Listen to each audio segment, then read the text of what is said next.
Rode has just launched the Wireless Go Gen 3, and we couldn't wait to try it out. But of course, being Versus.com, we had to put it head to head with other options like the Wireless Micro, the Wireless Me, and the Wireless Pro. What really sets these mics apart, and why are some priced under $150 while others go over $300? We're breaking it all down in this video, so stick around to find out. Hey, I'm Olive, your host here at Versus.com, and let's dive in.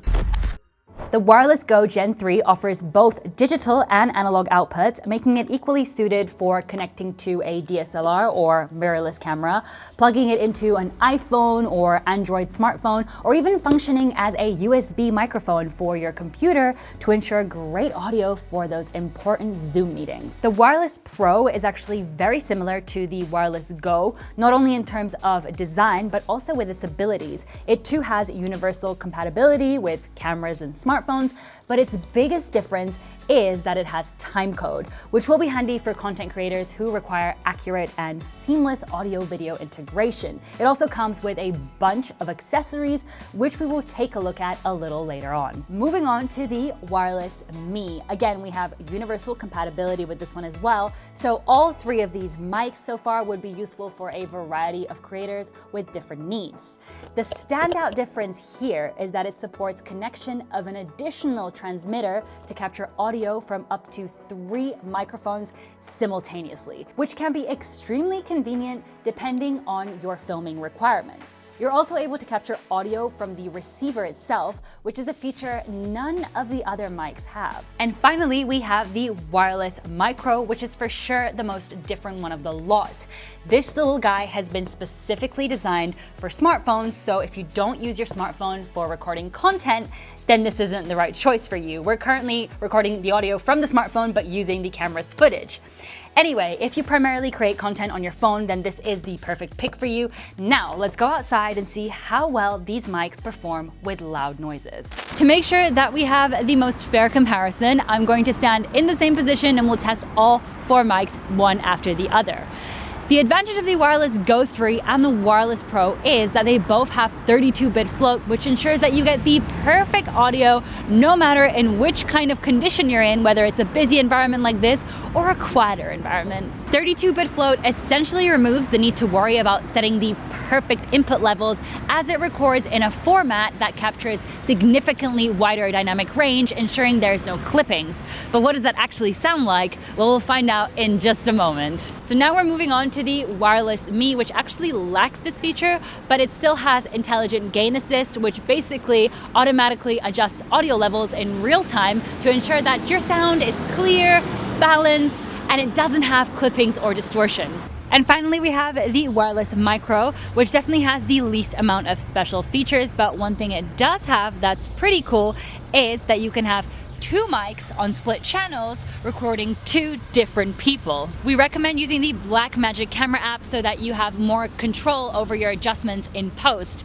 Now, it is freezing, so let's head back inside. As you can hear in loud environments, the Wireless Go, Pro, and Me all deliver solid audio quality with decent noise cancellation, ensuring a smooth and clear voice. We then switched to the iPhone to test the Wireless Micro. While the dual channel recording feature is definitely a cool addition, the audio quality isn't as supreme as the other 3. The noise cancellation is weaker, but the voice remains clear and is still a noticeable improvement over the phone's built-in microphone. So what does this 32-bit float actually do? Well, let me show you. This is a test to see if the sound file can be still used despite my screaming! So as you can hear, as soon as I raise my voice significantly, the audio file immediately starts to show clipping.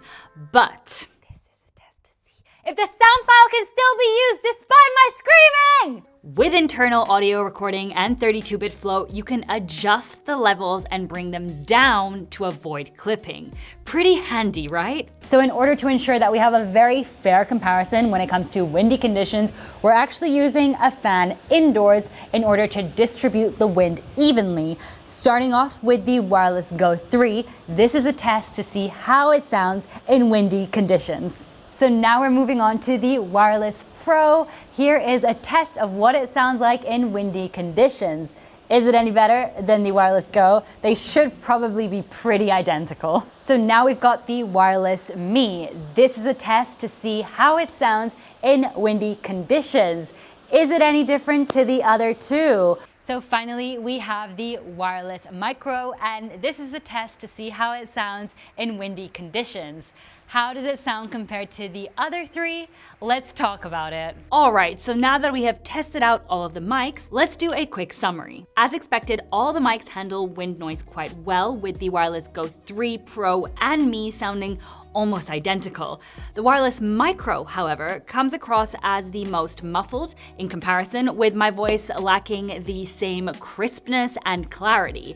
But that said, it still does a solid job at wind cancellation, and the audio remains perfectly usable. So now it's time to test out each of these microphones at a distance. The Wireless Go3 and the Wireless Pro claim that they have a transmission range of up to 260 meters, which is pretty impressive, but let's put them to the test and see if that's really accurate. So I'm starting off with the Wireless Pro, and I'm standing approximately 100 meters away from the camera. This should be pretty easy as it does claim 260, but can you hear me? I would really hope so. Now let's move on to 200 meters and see if you can still hear me.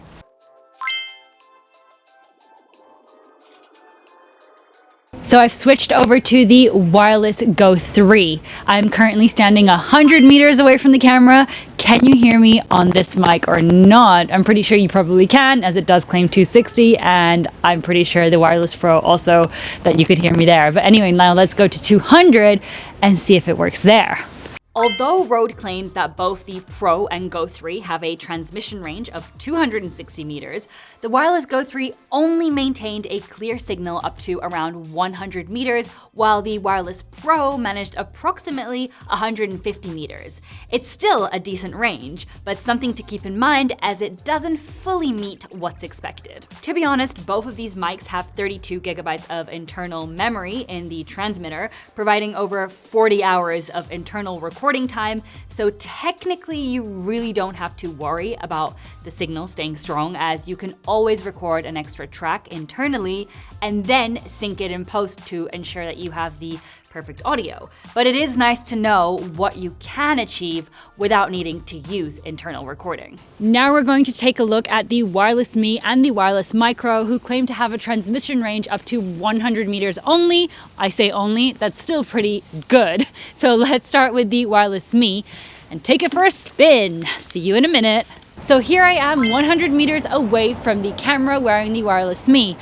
Is it picking up my voice? Can you hear me? I really hope so. Just for fun, let's go up to 150 and see if it can still pick up my voice. The Wireless Me didn't quite reach 150 meters, but it impressively started picking up sound again around 140 meters, I'd say. That said, it promises 100 meters, and the audio is loud and clear within that range. So here I am finally wearing the Wireless Micro, and I'm approximately 100 meters away from the camera. Can you hear me? That is the big question. I really hope you can. These wireless small mics, the more discreet ones, they're great and they're compact, but the issue is they usually don't have internal recording, so they do rely a lot on signal here, and range is very important. Beyond that distance, the signal cuts off entirely. It's also worth noting that once the Wireless Micro loses connection, it does take some time to reconnect, and the audio doesn't return until I'm almost right in front of the camera. When it comes to design, all of these microphones look quite similar, with only a few minor differences. Except for the Wireless Micro, they share the typical chunky build of RODE mics with the following transmitter weights. The Wireless Go3 and the Wireless Me weigh 36 grams, the Wireless Pro weighs 35 grams, and the Wireless Micro 18 grams plus a 5-gram receiver, which is so lightweight it won't weigh down your phone. The Wireless Go3 is nearly identical to the Wireless Pro, apart from its availability in 14 different colors and a slightly different logo. The Pro's logo is even subtler, featuring a faded gray instead of the traditional stark white, making it more discreet. The Wireless Me, however, introduces some noticeable design changes. Its receiver includes a mic and allows for a wind muff to be attached. On the transmitter, while there's an input for a lavalier mic, it lacks a locking mechanism for secure attachment. RODE has finally finally realized that perhaps not everyone is so keen on the massive logo, therefore you are provided with stickers to cover it. You could also create your own with tape.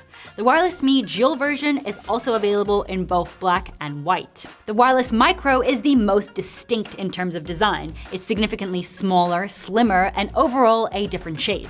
Both the transmitter and receiver are minimalistic, with the lightweight receiver attaching easily to your smartphone without adding bulk. The logo is more subtle here, which is a nice touch. It's available in black and white, though a matte finish would be a welcome improvement, especially since the glossy surface can reflect light in certain conditions, which can be kind of distracting. Maybe it's time to petition RODE for a matte option.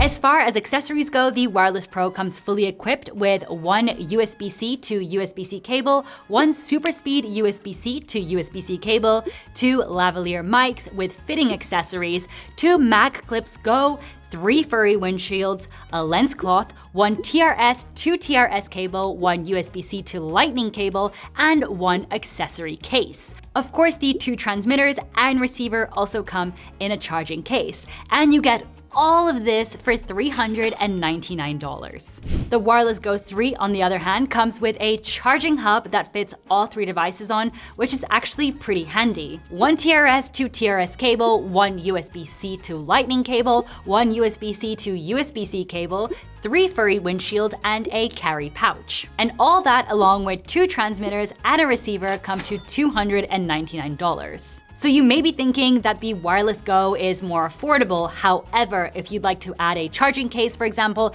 and 2 lav mics, plus there's a chance that you might want those magnetic attachments too, and so the price continues to increase. So we've got the Wireless Me, which comes with a transmitter, a receiver, and a carry pouch, along with one USB-C to Lightning cable, 2 USB-C to USB-C cables, a 3.5mm TRS to TRS cable, a 3.5mm TRRS to TRS cable, 3 fur windshields, and 2 Mac Clip Go's, all for $149. Or you could opt for the dual version for a little more. The Wireless Micro comes with 2 transmitters and a receiver in a compact charging case, along with 2 furry windshields. You also have one USB-C to USB-C cable or a Lightning cable option depending on your device, and 2 magnetic attachments, also for $149. It's useful to note that the Wireless GO3 doesn't come equipped with magnetic attachments, so you'd need to buy this separately, which is a little bit of a disadvantage. There is also no lav input on the Wireless Micro, but it is already so compact and discreet, so it's not the biggest disadvantage, but it is something to note. Finally, let's take a look at the battery, as that's obviously very important. The RODE Wireless GO3 and Pro offer up to 7 hours of battery life on a full charge and feature automatic power down when the connected device is off. With the charge case, you can extend usage to 21 hours with 2 full recharges, but of course, you'd need to purchase this separately for the GO3. The RODE Wireless Me also provides up to 7 hours of battery life on a full charge. However, it does not come with an external charging case like the Wireless Pro, but can be powered while in use. And finally, the RODE Wireless Micro offers up to 7 hours of continuous use per charge. The included charging case provides 2 additional full charges, extending the total battery life to approximately 21 hours, just like the GO3 and the Pro. So to break it down to you, the main reasons to choose between these wireless microphone options are as follows. Opt for the Wireless GO3 if you specifically want a different color. Choose the Wireless Pro if you need the features of the Wireless Go with added benefits like a charging case, 2 lavalier mics, and time code functionality.